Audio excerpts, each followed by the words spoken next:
Centers for Disease Control and Prevention on Tuesday confirmed the first case of Ebola has been diagnosed in the United States. Texas Health Presbyterian Hospital of Dallas officials said in a statement Monday that a patient was being tested for Ebola and had been placed in strict isolation due to the patient's symptoms and recent travel history. The patient left Liberia on September 19th and arrived in the United States on September 20th. CDC Director Dr. Tom Frieden said the patient expressed no signs of Ebola when departing Liberia or entering this country, but 4 or 5 days later on the 24th of September, he began to develop symptoms. According to Frieden, according to CDC officials, it is highly likely patient 1 has infected other people. The president has been notified by email of this case. He is expected to address the nation after he returns from vacation at an undisclosed location.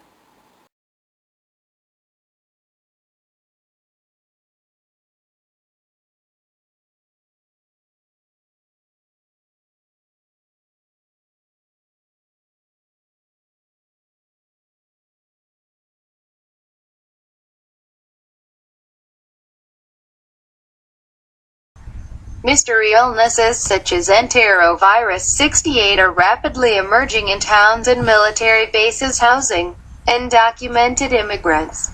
The CDC has outbreak specialists in places who are currently attempting to identify whether the causative agent is bacterial or viral. These illnesses are now appearing in communities near where the government is housing scores of illegal immigrants in detention centers. Sending your children to schools where illegal, undocumented immigrants are now being schooled can expose your children to scores of infectious agents. What can you do? Good hand washing, covering your cough, and not sending your child to schools can help prevent infection.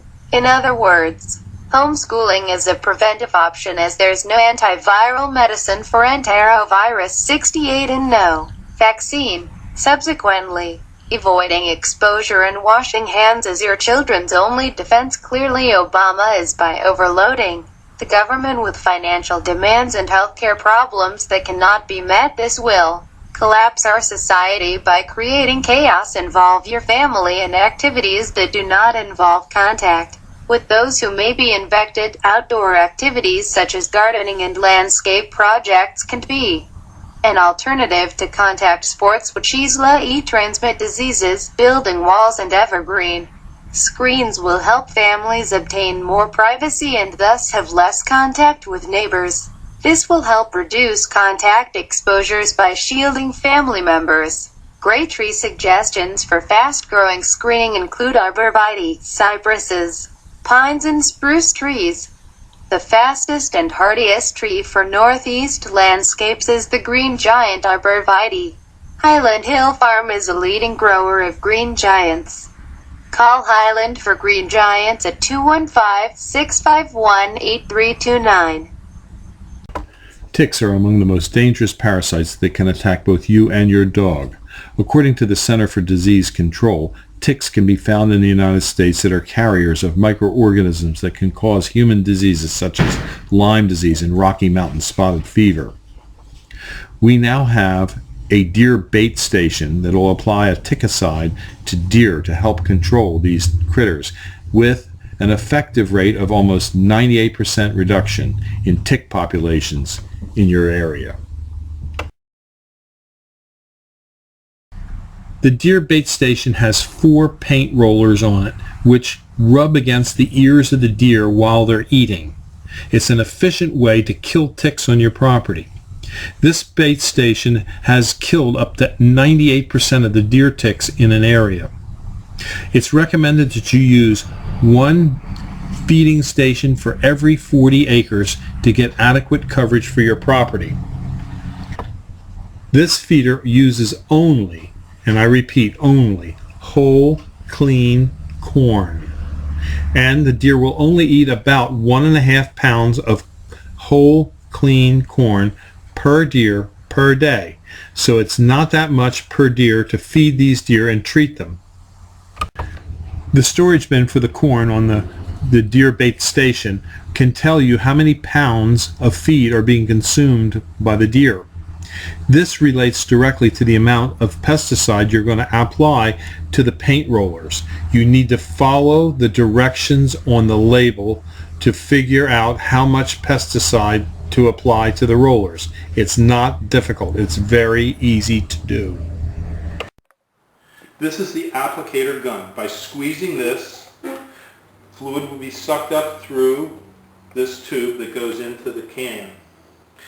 This is the pesticide. Follow the application directions and wear gloves. This is a new unit, so it's not dirty. But you'll draw in the amount of pesticide needed, and then you'll just push it down on top of the paint roller. So it's very easy to use. If you have any questions about it, read the directions. The directions are thorough. When placing corn in the feeder, do it on a dry day so the corn does not get moldy. Deer will not eat moldy corn, and moldy corn won't flow through the system to the troughs where the deer feed. We like to keep track of the amount of corn that is consumed, because with the knowledge of the amount of corn consumed, we can figure out, using our pesticide label, how much pesticide to add to the paint rollers. Also, we like to make sure that in the trough where the deer feed, there isn't much corn. When there's a lot of corn, they can eat it fast and they don't get as much of the pesticide on their ears. We want them to work at the station to get the pesticide on their ears. We check the station once a week to make sure that the hopper where the deer feed from is clean and that the corn will flow out, that we have corn in our storage bin, and that we have the correct amount of pesticide on the paint roller applicators. In this manner, deer in your neighborhood will become your tick-killing machines. The efficiency of this feeder in eliminating ticks in an area can be upwards to 98%. A 98% reduction in ticks will mean that your likelihood of catching the Lyme disease will dramatically go down.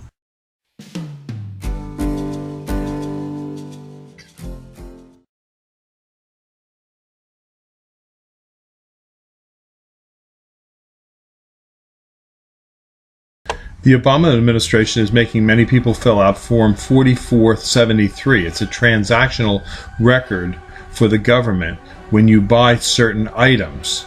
It makes you declare whether you're Hispanic, Latino, or not.